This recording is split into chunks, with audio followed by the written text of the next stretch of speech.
Primeiro livro de Samuel, capítulo 14. Um dia, Jonatas disse ao rapaz que carregava suas armas: Vamos até o acampamento filisteu, que está no outro lado do desfiladeiro.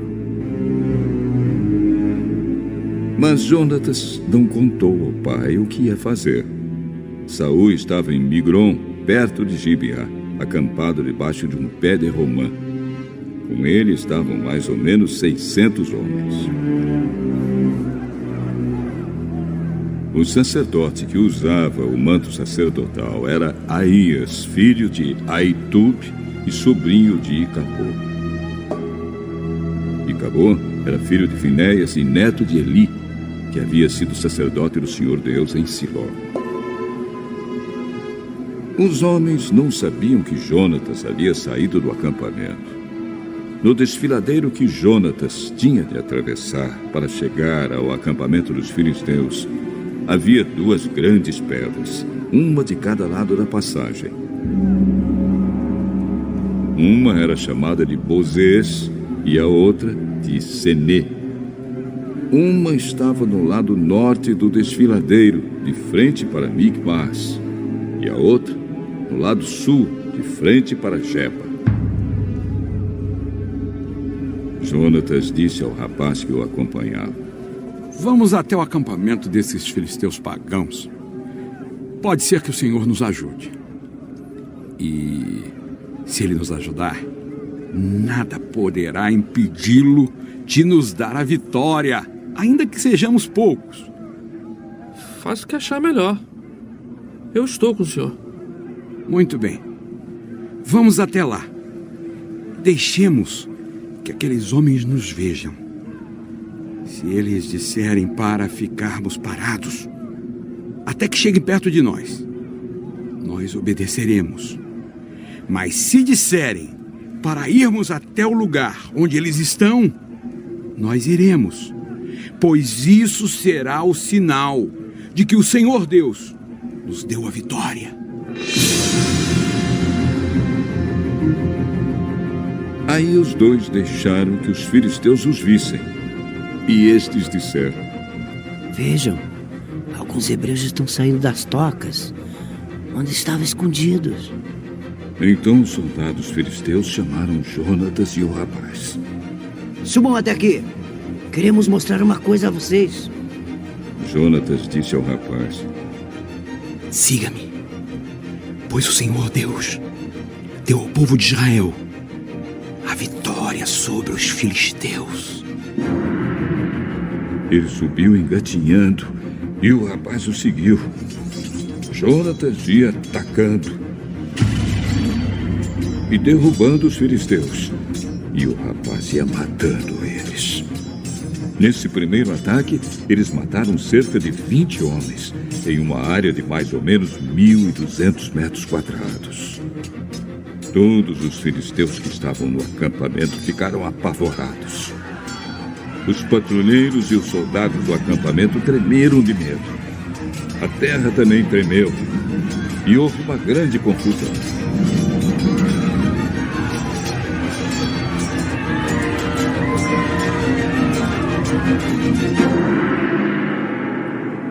Os espiões de Saul, que estavam em Gibeá, no território da tribo de Benjamim, viram que os filisteus estavam tontos, correndo para cá e para lá.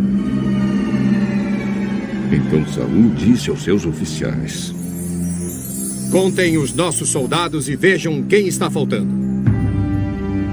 Eles contaram e descobriram que estavam faltando Jonatas e o rapaz que carregava suas armas.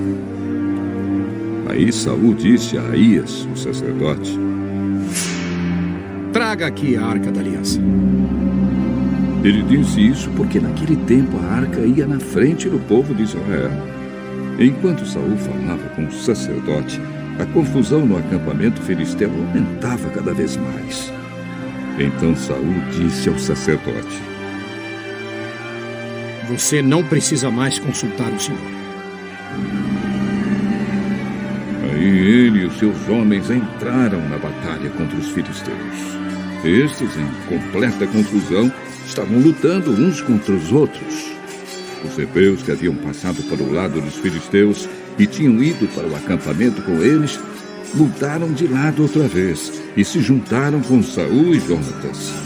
Os israelitas que estavam escondidos nas montanhas de Efraim também souberam que os filisteus estavam fugindo. Eles se reuniram e atacaram os filisteus, lutando todo o caminho até além de Bet-Avém. E o Senhor Deus deu naquele dia a vitória ao povo de Israel.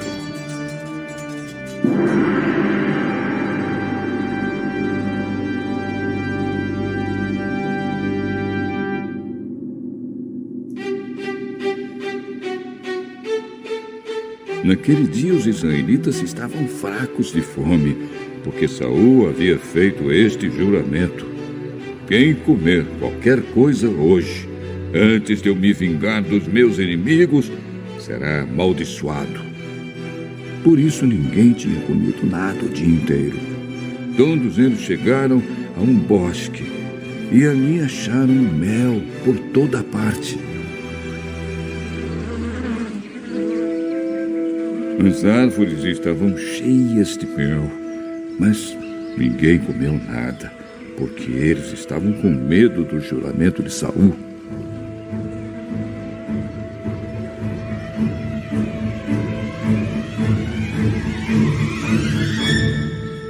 Mas Jonatas não tinha ouvido seu pai dar a ordem ao povo. Por isso, estendeu o bastão que tinha na mão, molhou a ponta num favo e comeu um pouco de mel. E logo se sentiu melhor. Mas um dos homens disse: todos estão fracos de fome, porque o seu pai nos ameaçou dizendo: quem comer qualquer coisa hoje será amaldiçoado. Meu pai fez uma coisa terrível com o nosso povo. Vejam como estou me sentindo melhor depois de comer um pouco deste mel. Teria sido bem melhor se hoje o nosso povo tivesse comido o alimento que tomou do inimigo quando o derrotou. Imagine quantos filisteus mais eles teriam matado.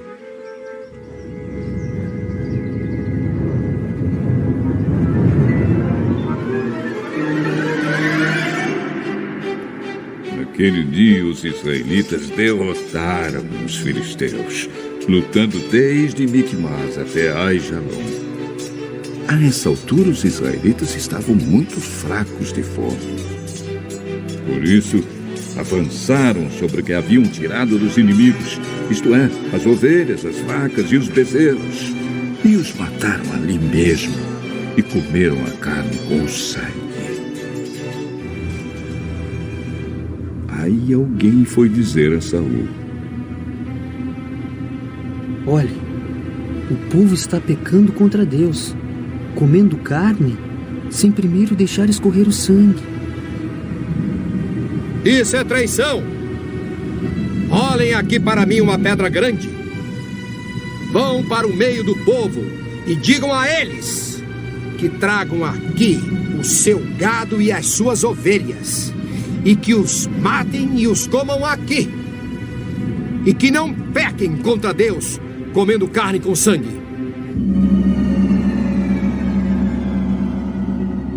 Por isso, naquela noite, todos trouxeram o seu gado e o mataram ali. E Saul construiu um altar para o Senhor Deus. E esse foi o primeiro que ele construiu. Aí Saul disse aos seus soldados: vamos descer de noite e atacar os filisteus.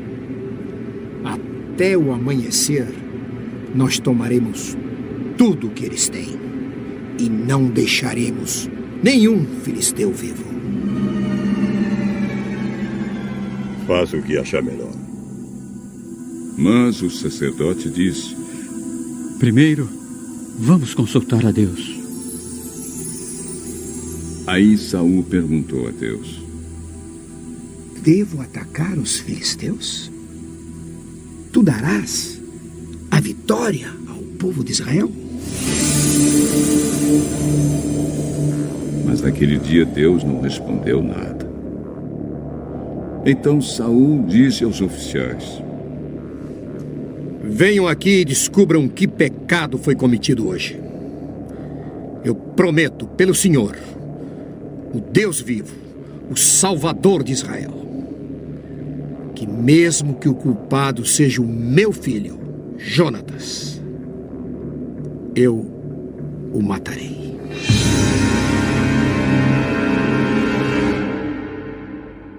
Mas ninguém respondeu nada. Então Saul ordenou: Fiquem todos de um lado. Eu e o meu filho Jonatas ficaremos do outro.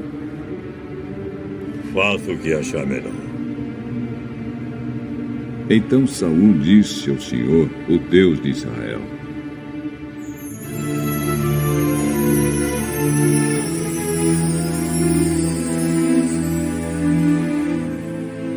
Ó Deus, por que não me respondeste hoje? Ó Senhor, Deus de Israel, responde por meio do sorteio. Se a culpa for minha ou de Jonatas, responde pela pedra marcada, Urim. Mas, se a culpa for de Israel, o teu povo, responde pela pedra marcada, Tumim.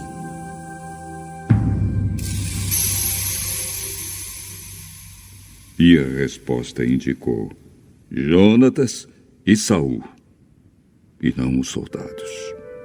Então Saul disse: Façam o sorteio para saber se a culpa é minha ou do meu filho Jonatas. E Jonatas foi indicado. Então Saul perguntou: O que foi que você fez? Eu comi um pouco de mel, que tirei com a ponta do bastão que eu tinha na mão. E estou aqui, pronto para morrer. Que Deus me mate se você não for morto. Mas os soldados responderam: Isso nunca! Jonatas, que deu esta grande vitória ao povo de Israel, não deve morrer. Nós prometemos pelo Senhor, o Deus vivo, que ele não vai perder nem um fio de cabelo. O que ele fez hoje foi conseguido com a ajuda de Deus.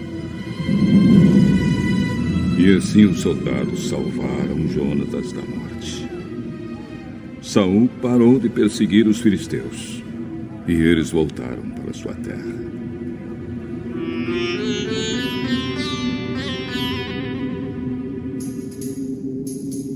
Depois que se tornou rei de Israel, Saul lutou contra todos os povos vizinhos que eram seus inimigos.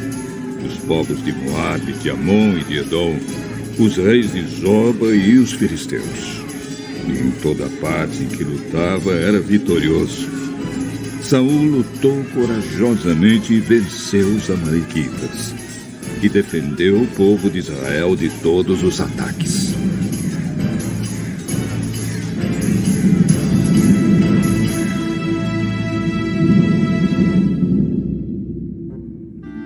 Saul tinha 3 filhos homens: Jonatas, Isvi e Malquizua. A sua filha mais velha chamava-se Merabe, e a mais nova, Mical. A sua mulher chamava-se Ainoã e era filha de Aimaas. O comandante do exército de Saul era o seu primo Abner, filho de seu tio Ner. Quis, o pai de Saul, e Ner, o pai de Abner, eram filhos de Abiel. Durante toda a sua vida, Saul lutou ferozmente contra os filisteus. E sempre que encontrava um homem forte e valente, ele o alistava no seu exército. Primeiro livro de Samuel, capítulo 15.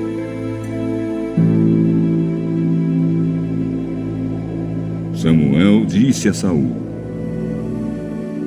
O Senhor Deus me mandou ungir você para ser o rei de Israel, o povo dele. Agora escute isto, que o Senhor Todo-Poderoso diz: Ele castigará os amalequitas, porque eles lutaram contra os israelitas quando estes vieram do Egito. Vá, ataque os amalequitas e destrua completamente tudo o que eles têm. Não tenha dó nem piedade. Mate todos os homens e mulheres, crianças e bebês, gado e ovelhas, camelos e jumentos.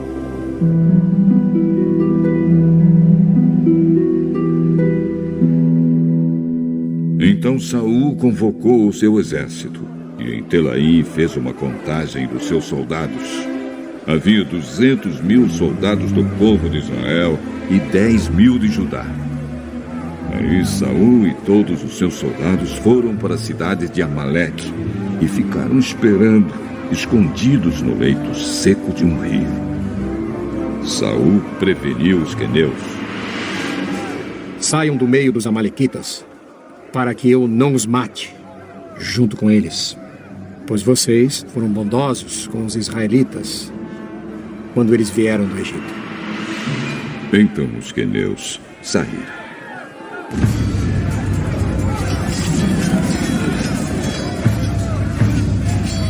E Saul derrotou os amalequitas, desde Avilá até Sur, a leste do Egito. Prendeu Agag, o rei dos amalequitas, porém matou todo o povo.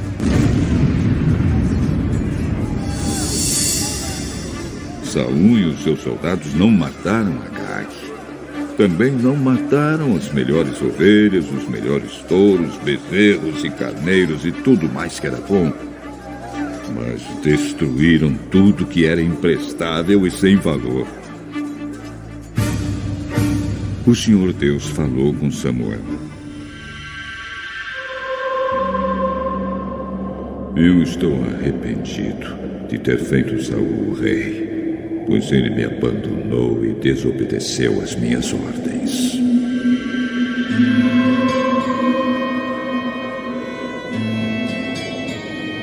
Samuel ficou triste com isso e a noite inteira orou em voz bem alta a Deus, o Senhor, em favor de Saul.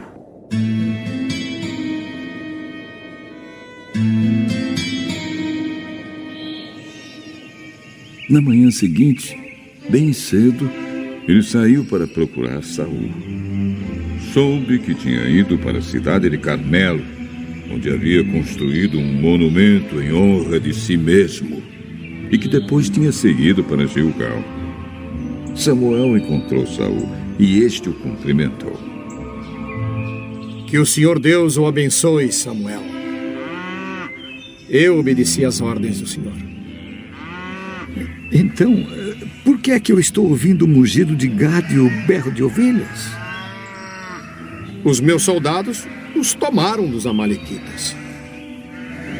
Pegaram as melhores ovelhas e o melhor gado para oferecer como sacrifício ao Senhor, o Deus de você. E destruímos completamente o resto. Espere. Eu vou lhe contar o que o Senhor Deus me disse na noite passada. Fale. Você pode pensar que é uma pessoa sem importância, mas é o líder das tribos de Israel. O Senhor Deus o ungiu como o rei do povo de Israel e mandou que você fosse e destruísse os amalequitas, essa gente má, e disse para você lutar até acabar com eles. Então, por que é que você não obedeceu? Por que é que você teve pressa de ficar com as coisas do inimigo, fazendo assim uma coisa que para Deus é errada? Mas eu obedeci a Deus, o Senhor. Saí como ele me ordenou. Trouxe o rei Agag e matei todos os amalequitas. Porém, os meus soldados não mataram o melhor gado e as melhores ovelhas que estavam condenados à destruição. Em vez disso, eles o trouxeram aqui para Gilgal a fim de os oferecer como sacrifício ao Senhor, o Deus de você. O que é que o Senhor Deus prefere? Obediência ou oferta de sacrifícios? É melhor obedecer a Deus do que oferecer-lhe em sacrifício as melhores ovelhas. A revolta contra o Senhor é tão grave como a feitiçaria. E o orgulho é pecado como é pecado a idolatria. O Senhor o rejeitou como rei porque você rejeitou as ordens dele. Eu pequei. Desobedeci às ordens de Deus, o Senhor, e às instruções que você deu. Fiquei com medo do povo e fiz o que eles queriam. Mas agora, Samuel, eu peço que perdoe o meu pecado e volte comigo, para que eu possa adorar o Senhor. Eu não voltarei com você. Você rejeitou as ordens de Deus, o Senhor, e por isso ele também o rejeitou como rei de Israel.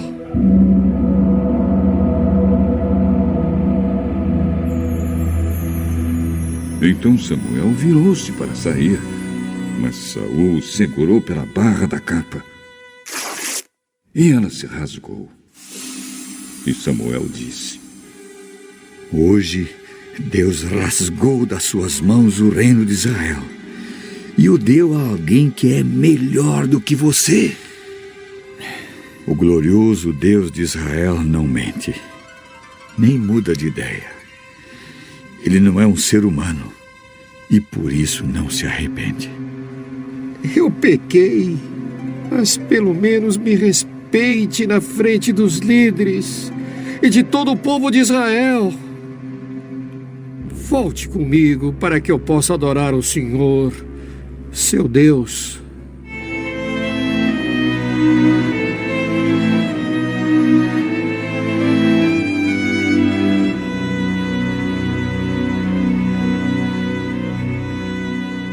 Então Samuel voltou com ele. E Saul adorou a Deus, o Senhor. E Samuel ordenou: Tragam aqui o rei Agag.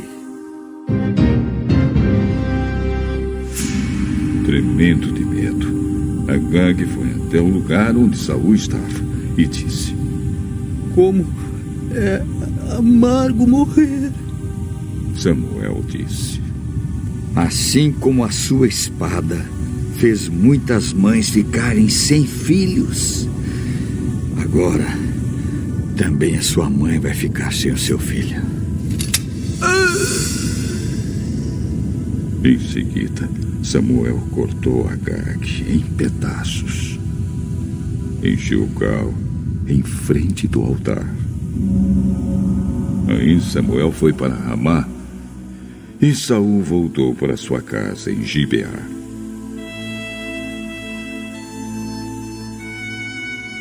E nunca mais Samuel tornou a ver Saul, mas ficou com muita pena dele.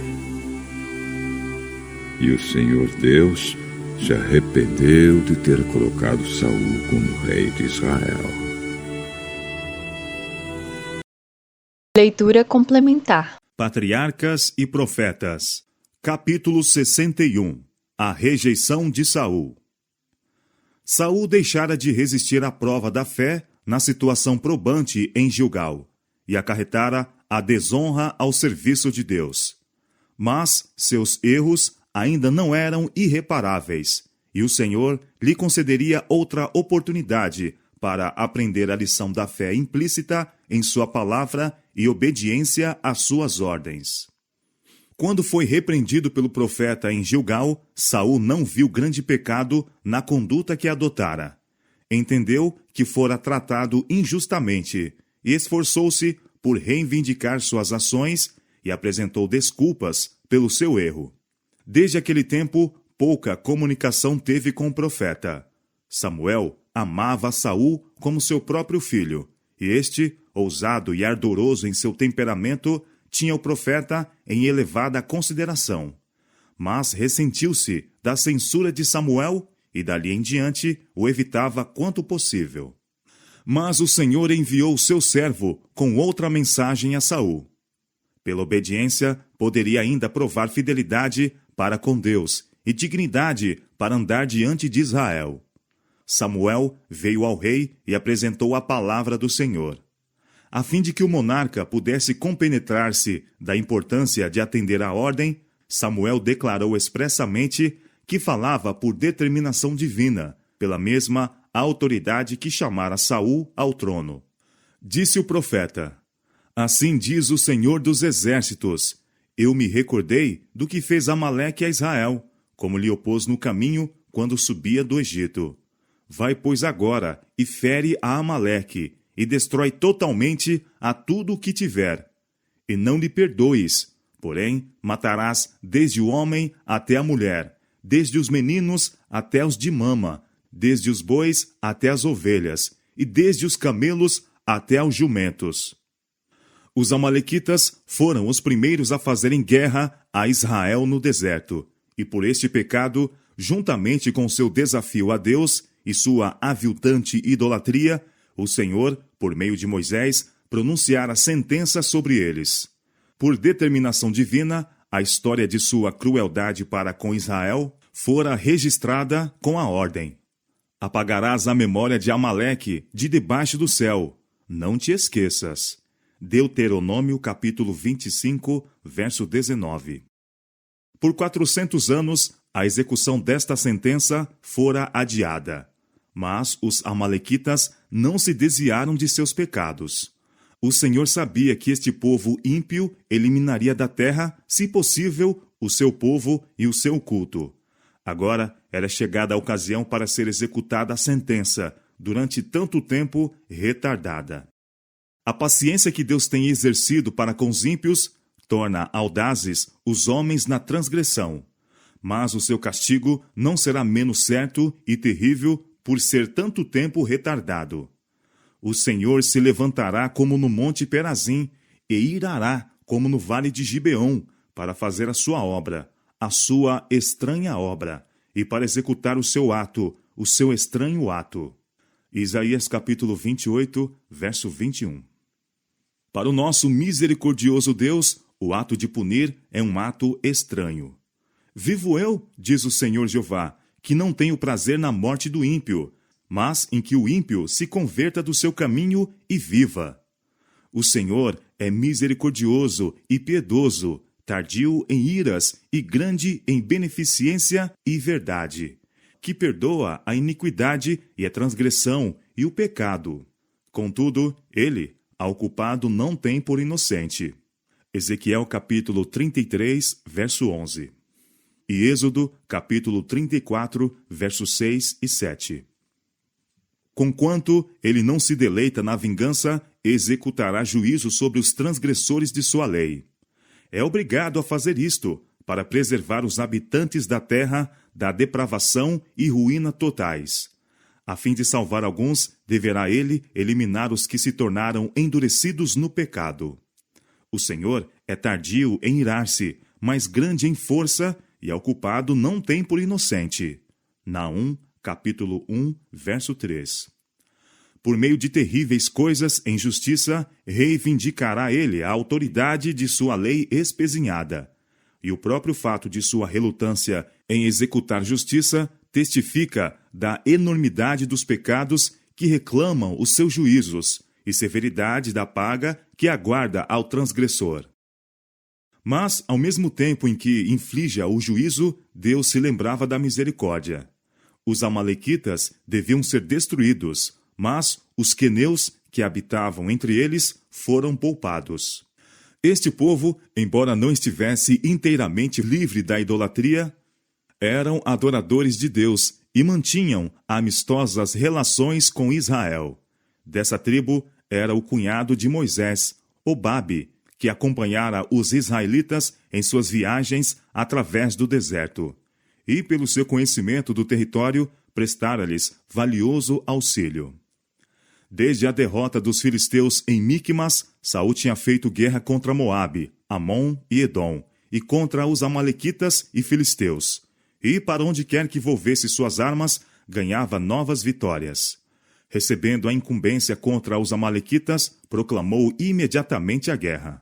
A sua própria autoridade foi acrescentada do profeta, e ao chamado para a batalha, os homens de Israel congregaram-se sob o seu estandarte. Esta expedição não deveria ser iniciada com o propósito de engrandecimento próprio. Não deveriam os israelitas receber quer a honra da vitória, quer o despojo de seus inimigos.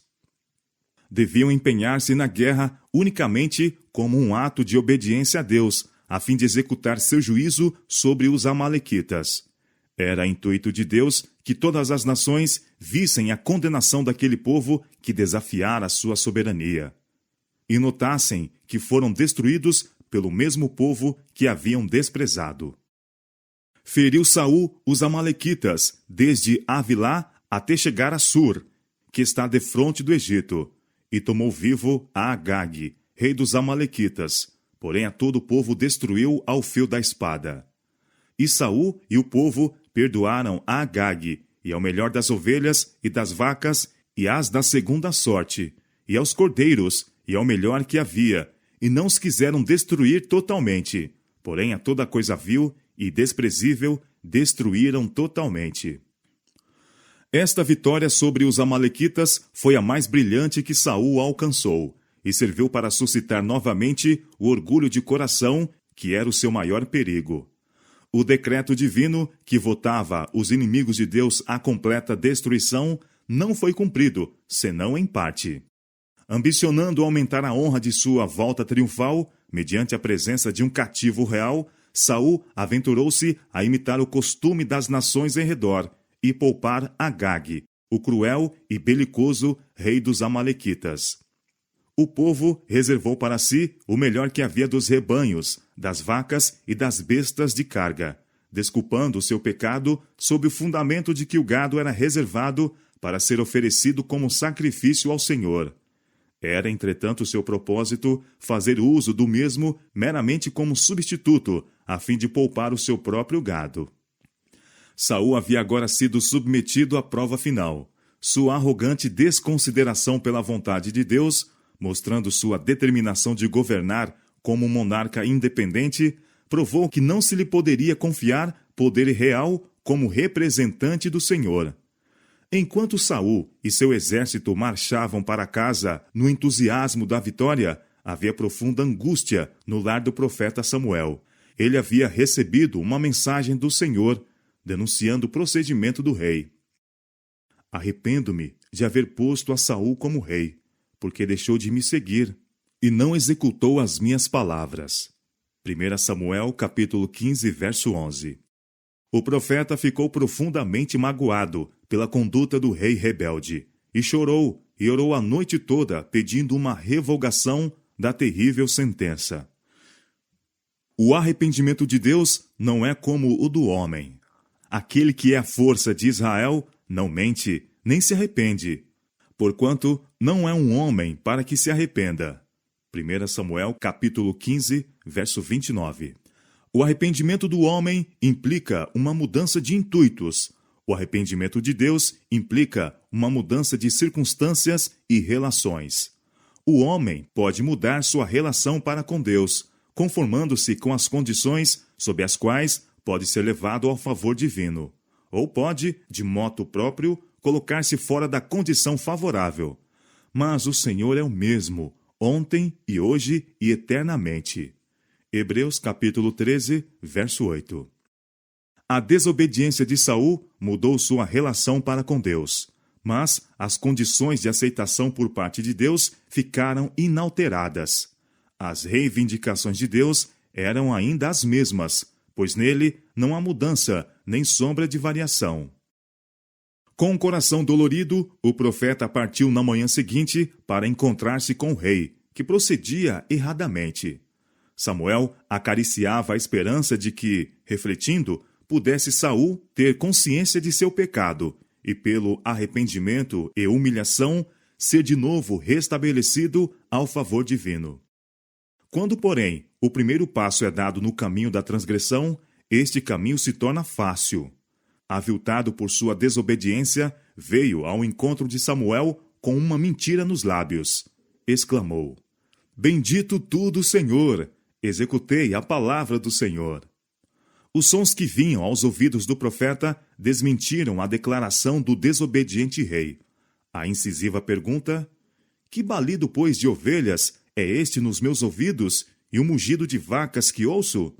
Saul respondeu: De Amaleque as trouxeram, porque o povo perdoou ao melhor das ovelhas e das vacas, para as oferecer ao Senhor seu Deus. O resto, porém, temos destruído totalmente. O povo havia obedecido às determinações de Saul, mas a fim de defender-se, queria este atribuir a eles o pecado de sua desobediência. A mensagem da rejeição de Saul trouxe indizível pesar ao coração de Samuel. Tinha ela de ser transmitida perante todo o exército de Israel, quando estava cheio de orgulho e regozijo triunfal por uma vitória que se atribuía ao valor e às aptidões de general de seu rei, pois que Saul não havia relacionado com Deus o êxito de Israel nesse conflito. Mas, quando o profeta viu a prova da rebelião de Saul, foi tomado de indignação pelo fato de que aquele que fora tão altamente favorecido por Deus transgredisse o mandamento do céu, elevasse Israel ao pecado. Samuel não foi enganado pelo subterfúgio do rei. Com um misto de dor e indignação, declarou: Espera, espera, e te declararei o que o Senhor me disse esta noite. Porventura, sendo tu pequeno aos teus olhos, não foste por cabeça das tribos de Israel? E o Senhor te ungiu, rei sobre Israel. Repetiu a ordem do Senhor com relação a Amaleque, e perguntou os motivos da desobediência do rei. Saul persistiu na justificação de si mesmo. Antes dei ouvidos à voz do Senhor, e caminhei no caminho pelo qual o Senhor me enviou, e trouxe Agag, rei de Amaleque, e os amalequitas destruí totalmente. Mas o povo tomou do despojo ovelhas e vacas, o melhor do interdito, para oferecer ao Senhor teu Deus em Gilgal. Com severas e solenes palavras, o profeta varreu o refúgio de mentiras e pronunciou a irrevogável sentença. Tem porventura o Senhor tanto prazer em holocaustos e sacrifícios, como em que se obedeça à palavra do Senhor?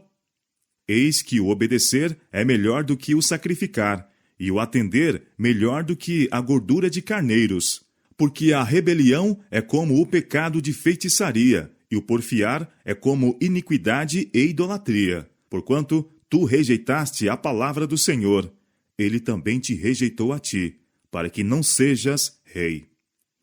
Ao ouvir o rei esta terrível sentença, exclamou: Pequei, porquanto tenho traspassado o dito do Senhor e as tuas palavras, porque temi ao povo e dei ouvidos à sua voz.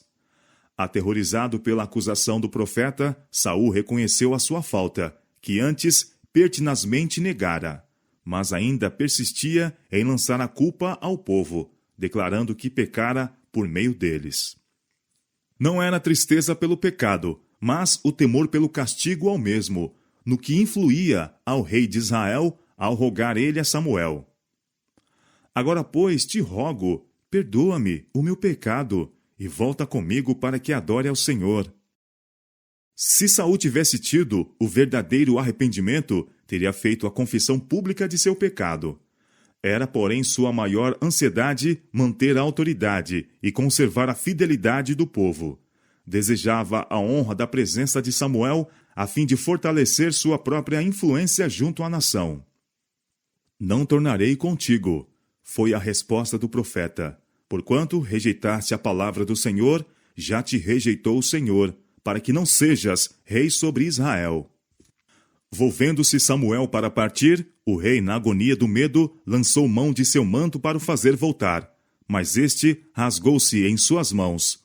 Com isto, o profeta declarou: O Senhor tem rasgado de ti hoje o reino de Israel, e o tem dado ao teu próximo, melhor do que tu. Saul ficou mais perturbado com o afastamento de Samuel do que com o desagrado de Deus. Sabia que o povo tinha mais confiança no profeta do que nele mesmo. Se um outro fosse agora, por ordem divina, ungido rei, entendia Saul que seria impossível manter sua autoridade. Ele temia uma revolta imediata, caso Samuel o abandonasse inteiramente. Saul rogou ao profeta que o honrasse diante dos anciãos e do povo, unindo-se publicamente a ele em um serviço religioso. Por determinação divina, Samuel cedeu ao pedido do rei, para que se não desse ocasião a uma revolta. Mas ele ficou apenas como uma testemunha silenciosa daquele serviço religioso. Um ato de justiça, severo e terrível, seria ainda realizado. Samuel devia publicamente reivindicar a honra de Deus e repreender a conduta de Saul. Ordenou que o rei dos Amalequitas fosse trazido perante ele. Dentre todos os que haviam sido vencidos pela espada de Israel, Agag era o mais criminoso e implacável. Ele foi o que havia odiado e procurado destruir o povo de Deus, e cuja influência fora mais forte para promover a idolatria. Veio ele pela ordem do profeta, lisonjeando-se com a ideia de que o perigo de morte havia passado. Samuel declarou: assim como a tua espada desfilhou as mulheres, assim ficará desfilhada a tua mãe entre as mulheres. Então Samuel despedaçou a Agag perante o Senhor em Gilgal. Isto feito, Samuel voltou à sua casa em Ramá, e Saul à sua em Gibeá. Apenas uma vez depois disso, encontraram-se o profeta e o rei. Quando foi chamado ao trono, Saul tinha uma opinião humilde de suas aptidões e estava disposto a ser instruído. Era deficiente em conhecimentos e experiência, e tinha graves defeitos de caráter. Mas o Senhor concedeu-lhe o Espírito Santo como guia e auxiliador, e o colocou em uma posição em que poderia desenvolver as qualidades indispensáveis a um governador de Israel. Houvesse ele se conservado humilde, procurando constantemente ser guiado pela sabedoria divina, e ter-se-ia habilitado a desempenhar os deveres de seu elevado cargo, com êxito e honra. Sob a influência da graça divina, toda boa qualidade estaria a ganhar força, enquanto as más tendências teriam perdido o seu poder. Tal é a obra que o Senhor se propõe a fazer por todos os que se consagram a Ele. Há muitos a quem chamou para desempenhar cargos em sua obra, porque possuem um espírito humilde e dócil. Em sua providência, Ele os coloca onde podem aprender dele. Revelar-lhes-á seus defeitos de caráter, e a todos os que lhe buscam o auxílio, ele dará força para corrigir seus erros. Mas Saul atreveu-se em sua exaltação e desonrou a Deus pela incredulidade e desobediência.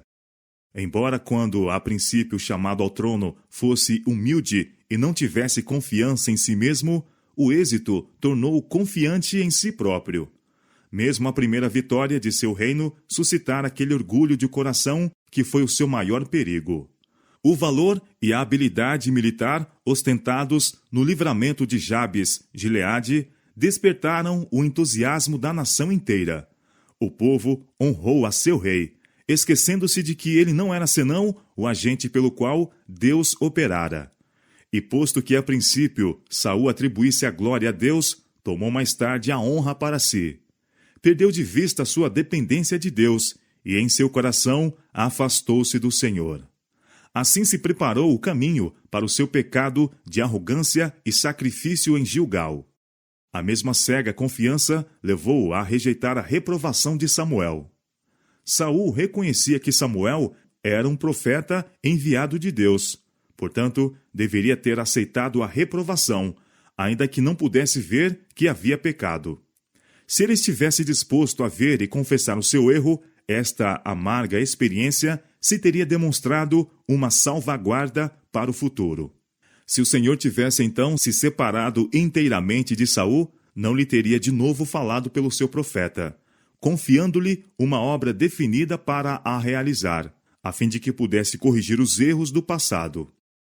Quando alguém que professa ser filho de Deus se torna descuidado ao fazer a sua vontade, influenciando deste modo a outros a serem irreverentes e a se esquecerem das ordens expressas do Senhor, é possível ainda que seus fracassos se tornem em vitórias se tão somente aceitar a reprovação com verdadeira contrição de alma e voltar-se a Deus com humildade e fé. A humilhação da derrota mostra-se muitas vezes uma bênção, mostrando-nos a nossa incapacidade para fazer a vontade de Deus sem o seu auxílio. Quando Saul se desviou da reprovação a ele enviada pelo Espírito de Deus e persistiu em sua contumaz justificação própria, rejeitou o único meio pelo qual Deus poderia agir a fim de o salvar de si mesmo. Voluntariosamente, ele se separara de Deus.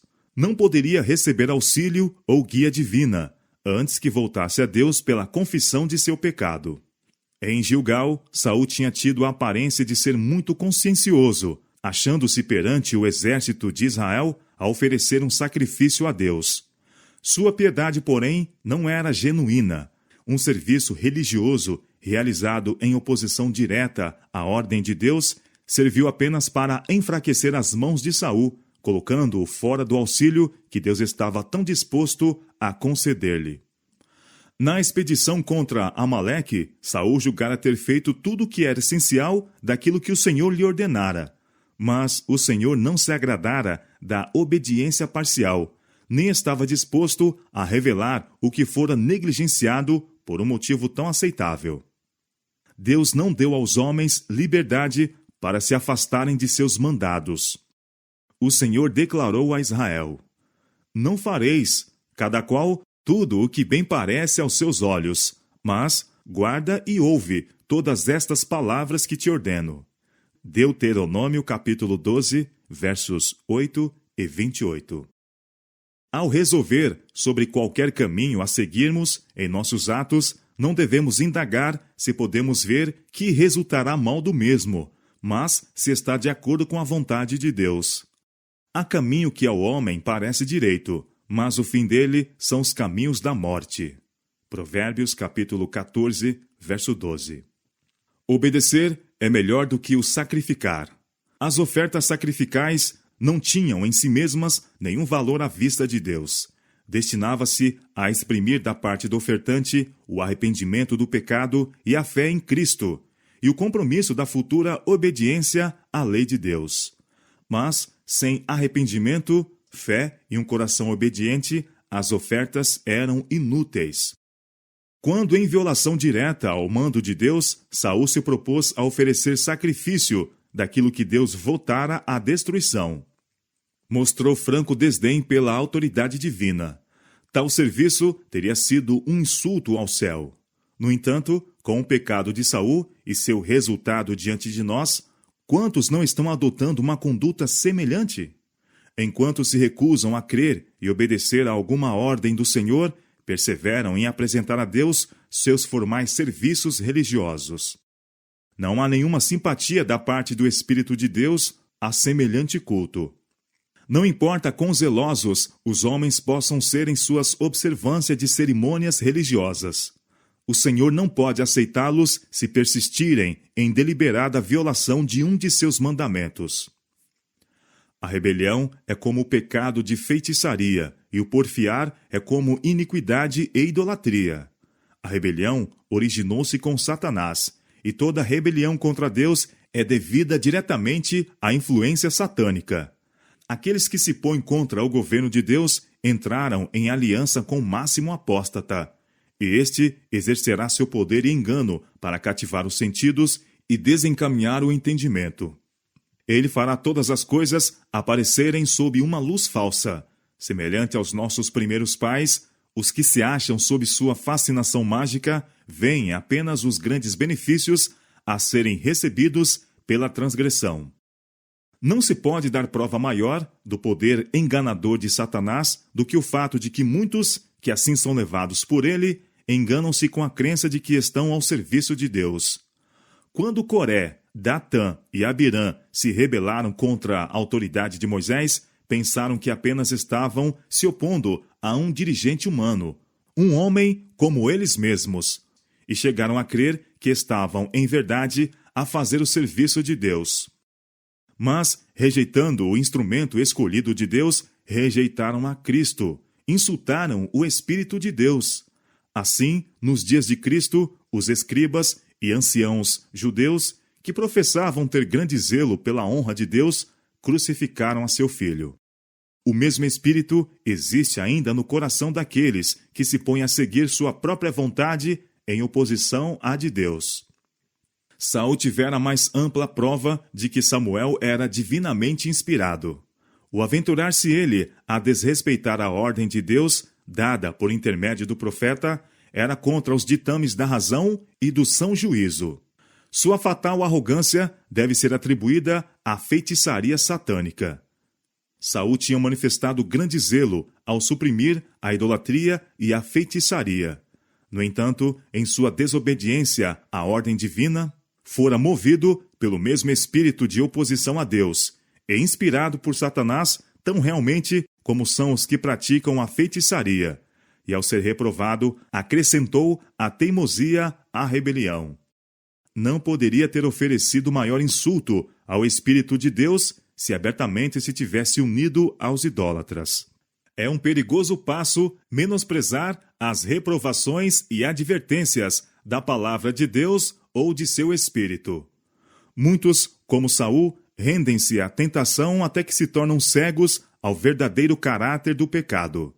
Lisonjeiam-se de que tiveram em vista algum bom objetivo e não fizeram mal por se afastarem dos mandados do Senhor. Assim, descontentam o Espírito da graça até que sua voz não mais é ouvida e são abandonados às ilusões que escolheram. Na pessoa de Saul, Deus dera a Israel um rei segundo o coração deles, conforme Samuel dissera quando o reino se confirmou a Saul em Gilgal. Vedes aí o rei que elegestes e que pedistes. 1 Samuel capítulo 12, verso 13. Garboso em sua aparência pessoal, de nobre estatura e porte principesco, seu parecer estava de acordo com as concepções que tinham da dignidade real, e seu valor pessoal e sua habilidade para dirigir exércitos eram qualidades que consideravam mais bem calculadas para conseguirem o respeito e a honra de outras nações. Pouca solicitude experimentavam quanto a possuir o seu rei aquelas qualidades mais elevadas que unicamente poderiam habilitá-lo a governar com justiça e equidade.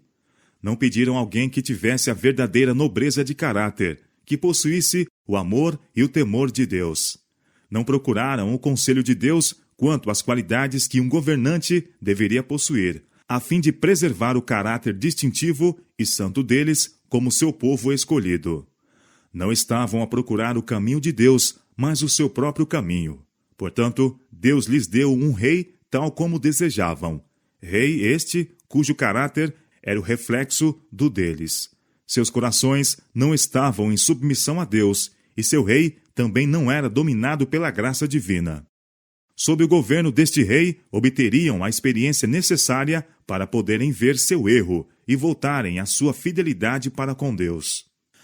Contudo, tendo o Senhor posto sobre Saul a responsabilidade do reino, não o deixou entregue a si mesmo.